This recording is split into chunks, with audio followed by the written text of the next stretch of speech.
Alô Brasil, meu amigo, minha amiga, uma alegria estar aqui de novo, hoje recebendo mais um querido amigo, um piracicabano genial, uma pessoa muito importante no cenário político da cidade e também, eu diria, no cenário político do Brasil. Estou me referindo a ele que foi vereador na cidade de São Paulo, deputado estadual no estado de Minas Gerais, ele que organizou e presidiu o Partido Republicanos em Piracicaba, ele que é artesão, fotógrafo, gestor público, artista plástico.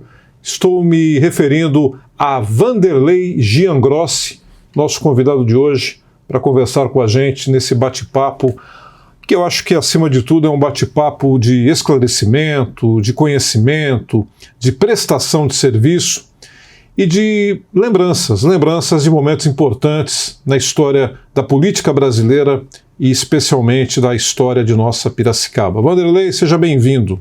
Eu que agradeço, pela deferência, pela palavra. Realmente foram momentos importantes na nossa vida.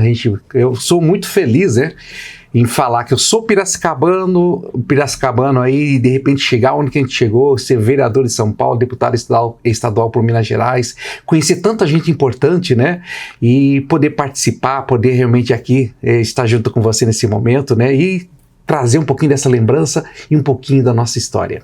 Vanderlei, você começou a sua vida como guarda-mirim, é isso? Exatamente. É muito interessante, na década de 70, precisamente em 78, eu fui guarda-mirim, e no tempo que eu fui guarda-mirim, os guardinhas eram designados a algumas empresas, e eu, além de ser guarda, ainda fui trabalhar numa estatal do governo federal, que era o IAA Plano-Açúcar. Puxa vida, isso em 78. 78. Isso. Na estatal fiquei, e na guarda também, fiquei de 78 até 1983, chegando a 84. Você na guarda mirim, porque nós temos muitos piracicabanos que se tornaram políticos, empresários, sim, médicos, profissionais das mais diversas áreas, artistas, que passaram pela guarda mirim. Sim. Você tem alguém especial que foi seu parceiro, seu companheiro de guarda nesse período? Com certeza, tem vários, tinha um vereador aqui de Piracicaba que era o Paiva. O Paiva. O Paiva foi guardinha mirim. Foi guardinha mirim, então vários músicos, eu tenho o Jacen Feliciano, que ele é maestro da banda da guarda da Polícia Militar, ele é maestro da banda da guarda até hoje, até ainda é o maestro de lá. Tenho vários amigos, começa assim, tem era presidente aqui do Educando pelo Esporte, que é o Ivan, o meu amigo Ivan, tem muitos ex-guardinhas que realmente se destacaram, a Coronel Adriana, a Coronel Adriana aqui, que também foi guardinha comigo, da minha, aliás, ela foi de uma época, uma gestão depois da minha, Foi vereadora também. Foi vereadora, foi candidata a prefeita e tudo mais, e são pessoas que tiveram notoriedade, pessoas que se destacaram, e o interessante, o que a guarda mirim fez para todos nós, porque para ser guarda mirim tem que ser muito simples, pessoa muito humilde, a situação familiar, havia uma necessidade de ajuda, então era necessário as assistentes sociais fazer uma entrevista com a família e ver a situação de cada um para que pudesse ser guarda-mirim, nem todo. Então quem realmente precisava e que acabava entrando, e a guarda-mirim foi um momento extremamente importante para todos nós, porque nos deu a oportunidade de crescer, de fazer da gente cidadão, fazer a gente assim crescer, desenvolver como pessoa, como ser humano. A guarda mirim ajudou você a ser inserido também no mercado de trabalho? Com certeza. E é tão interessante que eu comecei com 12 anos, Naquela época ainda a lei permitia, E eu falo assim que graças a Deus que eu entrei na guarda mirim, que me deu essa oportunidade. Meu primeiro diploma, meu primeiro certificado foi logo que eu entrei no IAA também, que é operador chave de máquina de Xerox. E para mim trabalhar na máquina de Xerox eu era tão grande, tão grande que fizeram um tabuleiro, assim, uma plataforma de madeira para mim alcançar os botões. E estava lá eu tirando xerox, sem contar as outras coisas, porque eu cheguei a ficar quase 5 anos, né? E teve a oportunidade de conhecer pessoas que me ajudaram, me deram instrução e também me deram inspiração. Fui aprender desenho, fui com os desenhistas lá do Planalto Sucre, né? Uhum. Então fui me formar, aprender, a primeira função, né? Eu fui técnico mecânico, acabei me formando como técnico mecânico, desenhista e seguia a carreira exatamente com o início da Guarda Mirim. Você ficou em Piracicaba nessa primeira etapa até que ano?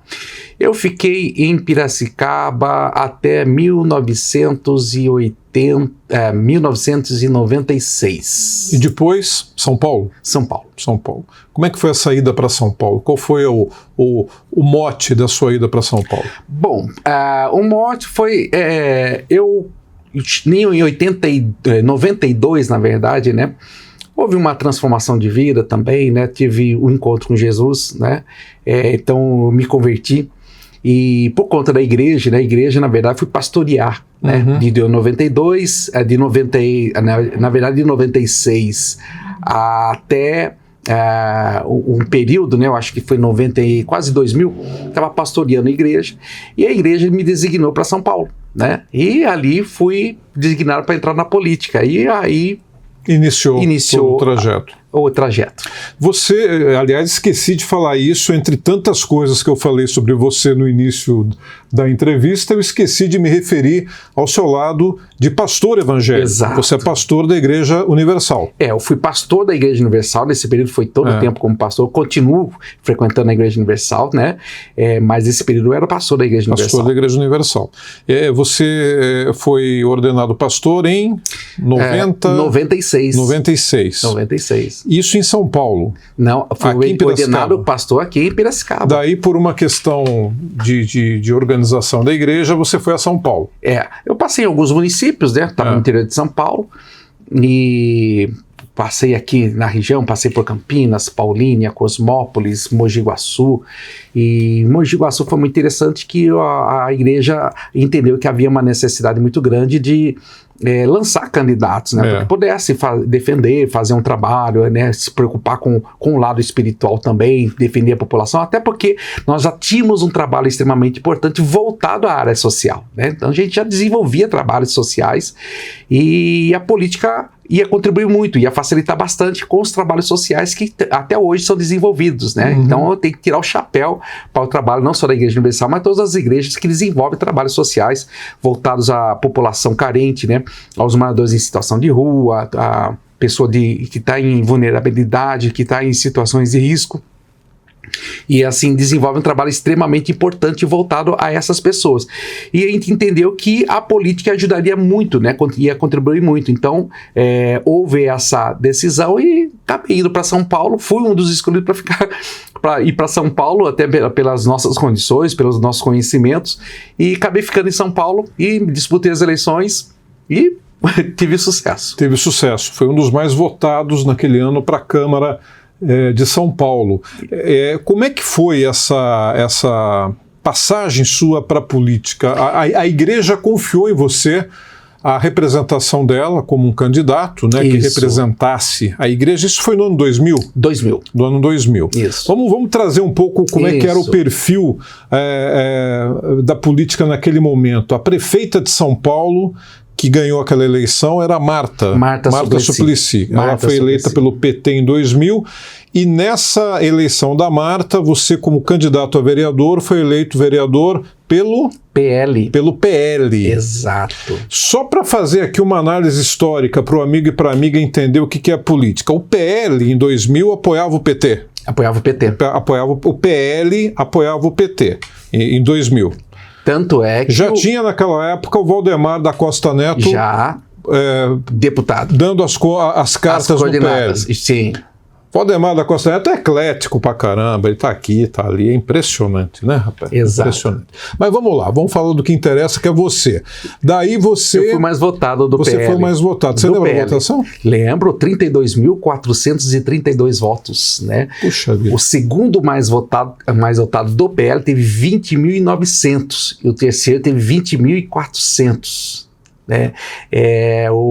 O que teve 21.900 ficou até bravo, né? Porque achou que ia ter uma votação bem interessante.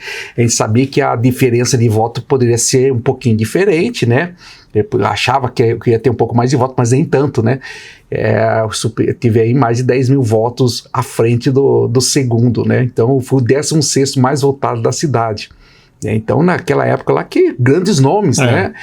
José Eduardo Martins Cardoso, que foi ministro da Justiça, teve uma votação esplêndida. A doutora Vanir, do Enéas, né? Então, meu nome é Enéas, né? Ela falava, meu nome é Vanir. Ela também teve uma votação esplêndida, né? Tanto é que elegeu ela e o menos votado da história de São Paulo, né? Nós tivemos um vereador, por conta dela, ter sido eleito com 2.013 votos. Para São Paulo, muito pouco. Quem teve lá também foi o Ricardo Montoro, né? Filho de Franco Montoro, né? Então, se olha assim, alguns nomes extremamente importantes que estiveram lá naquela casa, Coronel Erasmo Dias, né?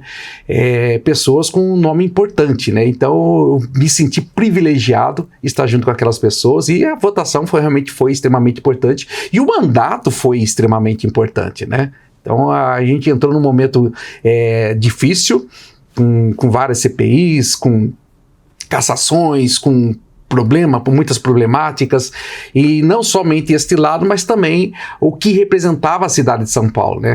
O maior colégio eleitoral do Brasil é lá, né? E a maior representatividade de todas as câmaras é a Câmara Municipal de São Paulo.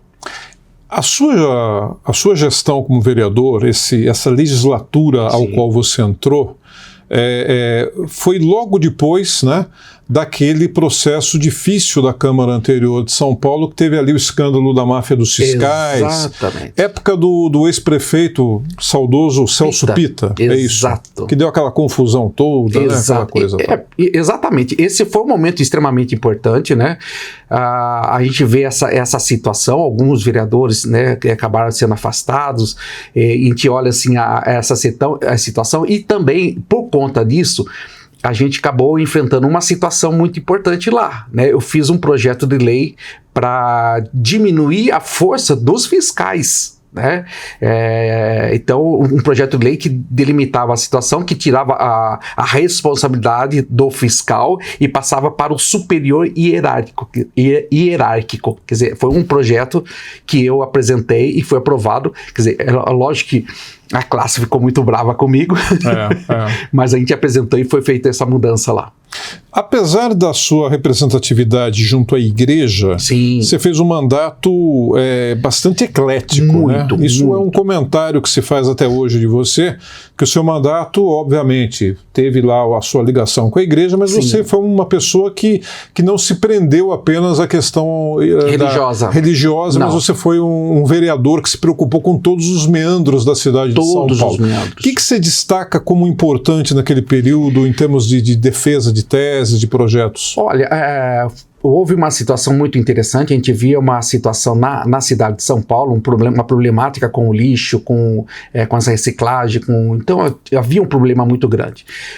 Uma situação que foi muito, muito interessante, essa preocupação fez com que a gente tivesse fazer um projeto de lei, né, para fazer uma alteração na legislação local, né? Então a gente conseguiu fazer a mudança da legislação da cidade foi isso. Até os vereadores falam, poxa, você chegou agora e conseguiu fazer mudança na legislação aqui. Então, antes o município ele era responsável pela coleta e destino final do lixo, né? E não tinha responsabilidade com a reciclagem. E esse gargalo que trazia uma problemática, você não podia legislar nessa questão, porque a legislação local não permitia. Então eu consegui fazer a mudança da lei orgânica, que é com o projeto de lei, além da coleta e destino final do lixo, também com a reciclagem. Em cima disso, eu fiz a apresentação de um projeto de lei para proporcionar às cooperativas e aos catadores, às pessoas que trabalhavam com reciclagem, para ter também um suporte do município, né? Então a gente trabalhou, estudou um projeto de lei 491 de 2001, que foi apresentado. Tive dificuldade também em aprovar na Câmara Municipal junto com os pares, mas quando eu consegui aprovar, poxa, agora vai resolver, né? Infelizmente o projeto foi vetado pela prefeita. Mas, Vanderlei, a situação de uma grande metrópole como São Paulo, ela depende muito da ação política, Sim. né? E você, como vereador ali, você pôde ter a oportunidade de entender um pouco mais aqueles dramas sociais da cidade de São Paulo. Hoje é uma cidade ainda, e isso é uma coisa que é difícil de você não ter essa situação de miserabilidade, de empobrecimento social, mas São Paulo, ela é a cara do Brasil em termos de... se você tem uma situação acontecendo na capital do maior estado do Brasil, é porque você tem uma radiografia nacional, exato, não é isso? Exato. Só para colocar um adendo em cima disso, desse projeto, a prefeita vetou, depois ela mandou o projeto de volta para casa, né, na íntegra, só mudou o autor. E o projeto teve êxito, foi aprovado depois, e eu vi a matéria do conteúdo dele no programa do Discovery Channel, né? E quando você fala a respeito dessa problemática na cidade de São Paulo, realmente é uma radiografia do Brasil, porque lá é a miscigenação de todos os povos, de todas as raças, de todos os credos. Então você vê povos assim do Brasil inteiro. Muitas pessoas migram para São Paulo, então existe as regiões dos povos, né? Então o povo do Nordeste, do Sul. Então você sente o reflexo e você percebe a situação, né? Então trabalhar na cidade de São Paulo é um desafio, né? Então, quando você consegue fazer uma gestão na cidade de São Paulo, você está preparado para qualquer outro setor, né? Então, realmente lá você se depara com todas as problemáticas, dificuldades, enchente, problema com habitação, saúde, escola, com tudo, né? Então, você tem que aprender a lidar. Tanto é que a cidade lá, além da prefeitura, lá são 32 subprefeituras necessárias para poder... E cada subprefeitura, imagina, uma cidade de praticamente 13 milhões de habitantes, né? Então, quantos países aí que tem essa população, né? Então, capitais que não tem essa população, e a cidade de São Paulo tem. Então, toda problemática realmente acaba se deparando lá, e é um desafio. Agora, você citou momentos atrás aí que a Marta vetou teu projeto. Sim. E depois ela usou. Usou como sendo de autoria dela. Exato. Você nunca conversou com ela sobre isso? Olha, quando o projeto veio, o pessoal me disse assim: Vanderlei, poxa, é o seu projeto. Eu falei, não vou falar nada, não. Rapaz, pede a autoria do projeto. Eu falei, não vou pedir, porque se eu pedir a autoria, ela não vai executar. Então deixa ela executar, daí eu vou atingir o objetivo. Então, importante, né, com o projeto, é que o objetivo fosse alcançado, né, mesmo que tirasse da minha autoria. Esses tempos atrás eu fiz uma entrevista lá na Câmara Municipal, né, e foi feita justiça para poder reconhecer que esse projeto era meu.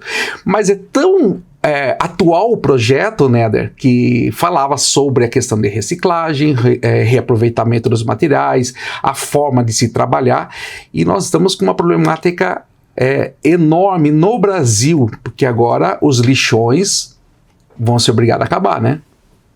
Pois é, parece que é um projeto que antevia já a realidade que a gente teria hoje, né? Pois é, então esse projeto 24 anos atrás é uma realidade ainda hoje.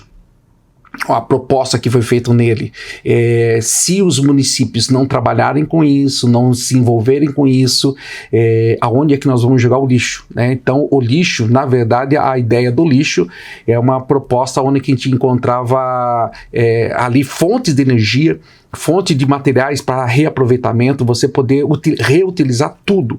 O único lixo que não é reciclado é o lixo hospitalar, que tem que ser incinerado, mas o restante 100% pode ser reaproveitado.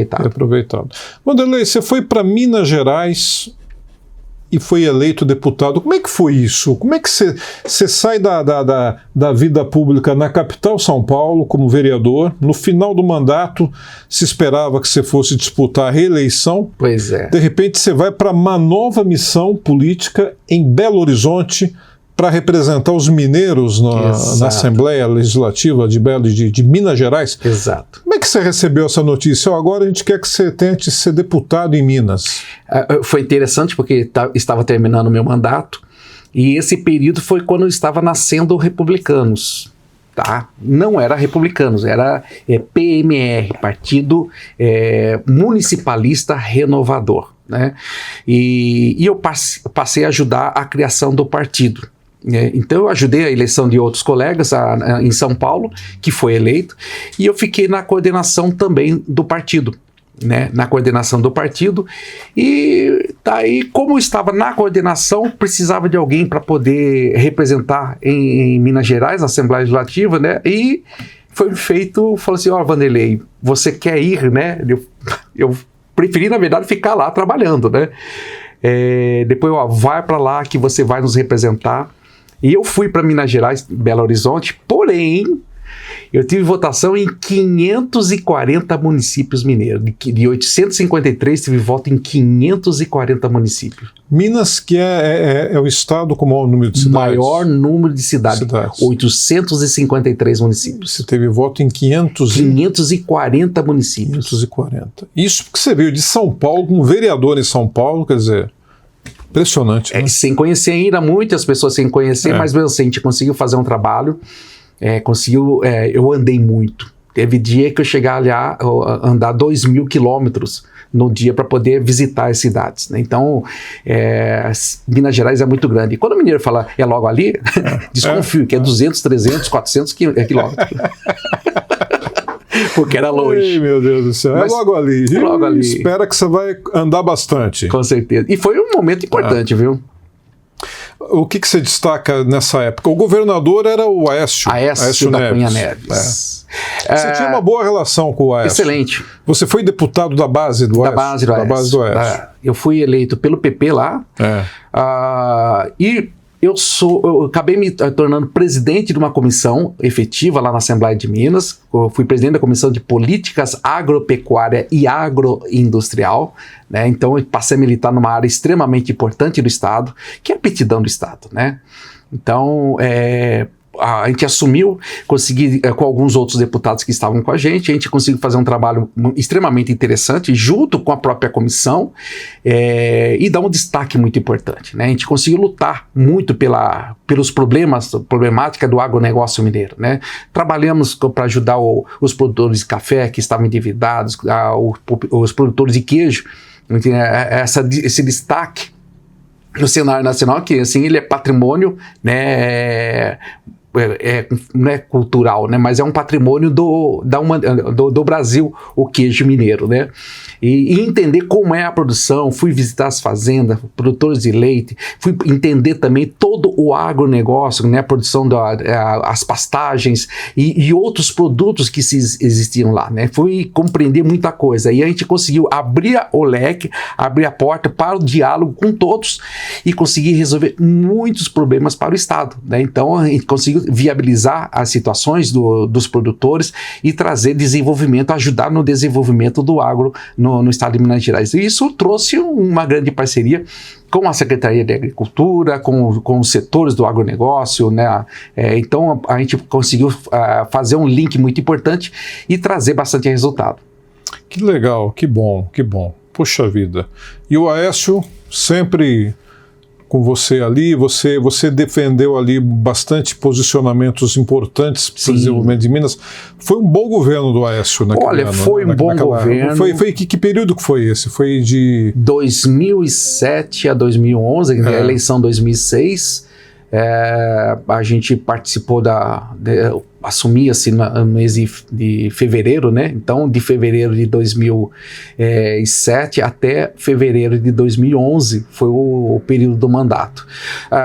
Foi extremamente importante. Lá não tinha oposição. Até falava perguntava qual partido que era oposição aqui, né? Eles falavam que o PT era oposição ao governo, mas eu falava, mas eu não vejo a oposição da base, né? Acabava trabalhando muito em parceria. Ele era muito habilidoso. Muito habilidoso. Muito habilidoso politicamente. É uma virtude dele, né? E a exemplo que ele, naquela época, ele fez os 3 senadores do estado, o governo do estado, fez prefeitura na BH e a grande maioria, então, estava na base dele.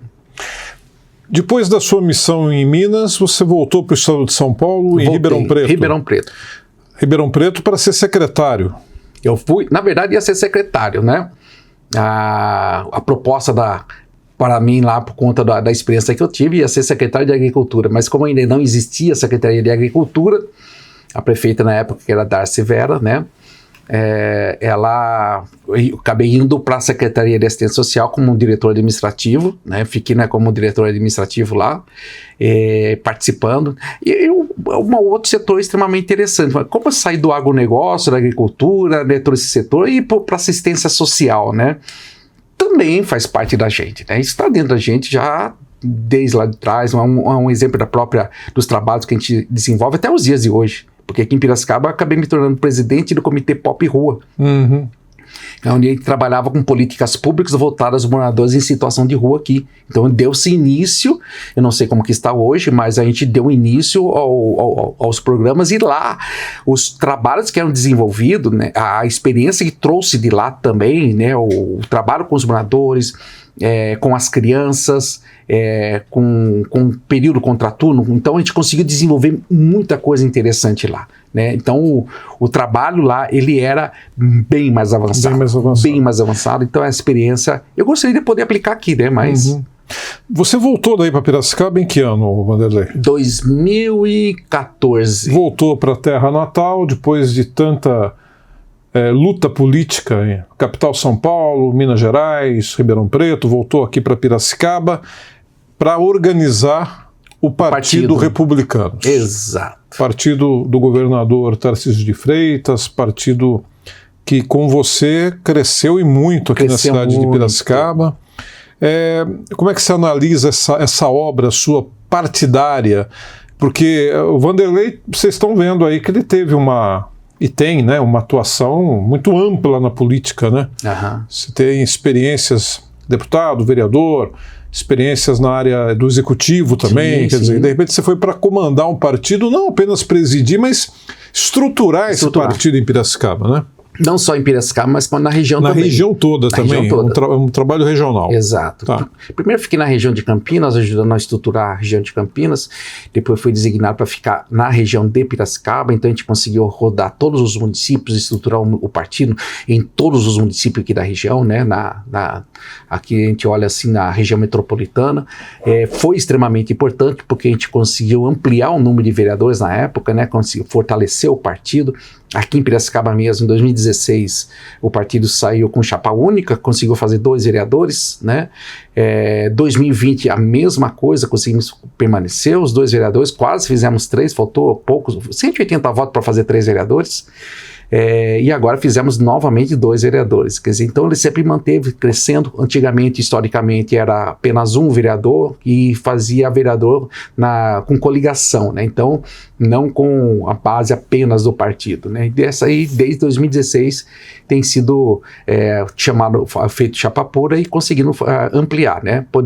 Tem que ser melhor. Então, assim, ganhamos notoriedade, respeito do meio, né? As pessoas passam a acreditar, confiam no trabalho, né? Passam a confiar no trabalho, porque sabe que a gente tem um trabalho sério, né? Então a preocupação de ensinar, orientar, capacitar, fazer os números, fazer os dados, entender o que é necessário, né? Porque o número você sabe que a gente gosta de fazer, pegar todas os dados da política aqui, dos resultados das eleições e fazer um prognóstico interessante, né? A gente consegue fazer uma projeção com os prognósticos com o resultado que já tivemos, né? Então, a gente consegue ter uma boa base e entender aqueles partidos que vão estar em ascensão, que vai estar indo bem, ou aquele que tem um pouco mais de possibilidade, que não tem. Então, é um trabalho muito interessante, né? Os números acabam trazendo um resultado extremamente importante quando você consegue enxergá-los, né? Não é apenas montar um partido, que muitas pessoas acabam montando uma chapa e acham que isso daí vai trazer um resultado interessante sem ter uma estrutura por trás, né? Sem ter um entendimento de como realmente fazer. Não adianta trazer apenas candidatos, mas entender que são pessoas que tenham perfis, né? E que seja votado também com o próprio estilo do partido, né? Perfeito. Vanderlei Giangrossi conversando com a gente. Você que é também amigo do governador Tarcísio de Freitas, eu queria que você fizesse uma análise aqui do governo Tarcísio e se você acredita que ele vá ou não para a disputa presidencial ou vai para a reeleição em São Paulo. O que vai acontecer, Vanderlei? O Tarcísio é uma pessoa extremamente conservadora, ele é muito conservador, como partido ele é um partido conservador, ele é muito pé no chão, né? Ele não abre o jogo falando que está indo para candidato para a presidência, não. Ele deixa bem claro que ele prefere se manter candidato à reeleição, que é dar continuidade para que possa mostrar mais trabalho ainda, ter tempo ainda para trabalhar, porque o trabalho tem sido feito, eu acho que tem sido extremamente importante, né? E com todas as problemáticas que a gente acaba enfrentando, é necessário de tempo. A gente sabe que qualquer mandato de governador, de prefeito, de vereador, o primeiro mandato ele ainda é um pouco sofrível, todos eles são sofríveis porque você tem que iniciar, resolver os problemas, analisar todas as problemáticas, buscar onde que estão os gargalos e tentar equalizar para que você possa fazer um bom mandato, né? Aprender. Vereador, deputado, o primeiro mandato normalmente você tem que aprender como fazer o parlamento, né? E o governador, eu acho que ele acertou bem, trouxe bons secretários, né? Vários secretários com qualidade, trazendo assim desenvolvimento para o estado. Então, assim, tem muita coisa por fazer ainda, mas ele já acertou muito, né? Já acertou muito. Eu acredito que ele fica como candidato a governador ainda, né? A não ser que tenha um revés muito grande, mas para a vontade dele, ele prefere permanecer como governador ainda, buscar a reeleição para depois sim fazer um bom trabalho, estar bem mais conhecido e assim buscar a presidência. Mas política é uma caixinha de surpresa. Às vezes as coisas surpreendem, né? O ontem foi passado, o hoje é uma dádiva, né, que é o presente, mas o futuro é uma incógnita, né, que é uma surpresa. Olha lá, tá vendo? Aqui é a voz de quem conhece a fundo a política, né? E é um raciocínio que tudo faz ainda parte. É possível. Tudo é possível. As decisões, você sabe que as decisões se encerram no ano que vem, decisão final. Né? Então, quando a gente vai decidir lá em maio do ano que vem, realmente o que vai ser feito. Vanderlei, você agora, além dessa atuação política, religiosa, você também tem um trabalho muito interessante na área da marcenaria. Você como artista, plástico, artesão. Eu vi umas coisas que você tem feito, umas obras na madeira. Inclusive fui agraciado com uma tábua de frios aí, uma coisa linda, né, que o Vanderlei. Você tem se dedicado muito a isso e tem realmente sido, eu acho que um grande destaque nesse dia a dia teu, né? É tão interessante, né, que a gente pega uma coisa e junta com a outra, né? Então a ideia da reciclagem, né, o trabalho que eu faço lá, é lógico que você tem que sempre pensar o tipo de material. O material para você fazer uma tábua de corte tem que ser um material limpo. Um material porque você vai manipular alimento ali. Mas lá no meu ateliê, eu faço essa alusão com a reciclagem.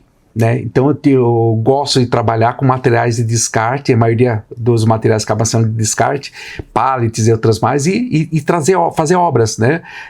Trabalhos, mostrar que é possível você trazer do lixo, que é a minha proposta inicial lá do projeto lá atrás, é mostrar que é possível você fazer uma obra de arte maravilhosa, né? Faço mesas, bancos, fiz as tábuas, né? Então, sempre que surge uma necessidade, acabo desenvolvendo projetos, portas celulares, então, produtos diversos, né? Então, procurar fazer um trabalho com marchetaria, que você enobrece a madeira, né? Que você faz a colagem de várias madeiras e você trabalha ela. Então traz um aspecto maravilhoso, né? A própria tábua de frios, né? De churrasco, de corte, que a gente acaba fazendo agora, que é essa tábua um pouco mais específica e mais especial, né? Que a gente faz com o veio da madeira. Né? Então você coloca o veio para cima e eu trabalho com ela, com a colagem e tudo mais, fica lindo, né? Fica maravilhoso e é uma arte, né? Eu falo assim que é muito prazeroso você ver o resultado. Então, eu sempre faço uma analogia, sabe, Néder, com os trabalhos que eu faço. Então, você pega algo que ninguém dá valor, não dá nada, você não consegue enxergar.